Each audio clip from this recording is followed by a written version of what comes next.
Bħalissa jinsab għaddej proċess ta' restawr fuq il-Kappella tal-Madonna tad-Dawl f'Ħażebbuġ.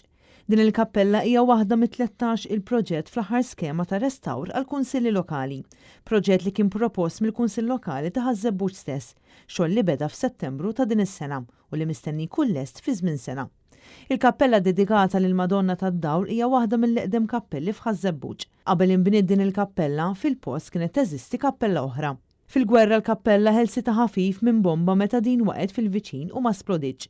Iżda sfortunatament meta l-bomba xorta kellha tiġi sploduta fil-post, il-kappella ġarbet ħafna ħsarat, speċjalment fil-kampnar. Il-ħsara tranġat mill-ewwel biex bekk il-kappella setet tkompli tintuża. Il-perit responsabbli mix-xogħlijiet Adrien Bonnici min-naħa tagħha spjegat li x-xogħol ta' restawr jinkludi fost oħrajn it-tindif tal-faċċata u tal-kampnar, tikħil ta' fili b'taħlita bbażata fuq il-ġir u rikostruzzjoni ta' partijiet neqsin jew li ddeterjoraw u restawr tal-aperturi. Għamilna tindif ġenerali mal-kappella kollha, miswidija li kien hemm mal-faċċata u anke ħmiġijiet u affarijiet li jkunu akkumulaw matul iż-żmien, u mbagħad anke jsir it-tikħil fil-partijiet li huma neqsin u nippruvaw nqabblu kemm jista' jkun għat-tikħil oriġinali.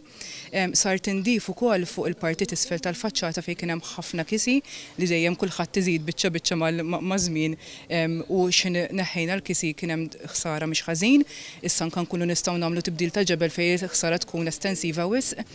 Issir anke rikostruzzjoni bil-plastic repair ngħidulu aħna fuq partijiet li jkunu daqsxejn iżgħar u ħassir ukoll isir ukoll restawr fuq l-aperturi. Ix-xogħol kollu mill-bidu tad-dokumentazzjoni, l-applikazzjoni għal permess tal-awtorità tal-ippjanar kif ukoll ix-xogħol fuq il-kappella nnifisha qiegħed isir mid-Dipartiment tar-Restawr u l-Preservazzjoni.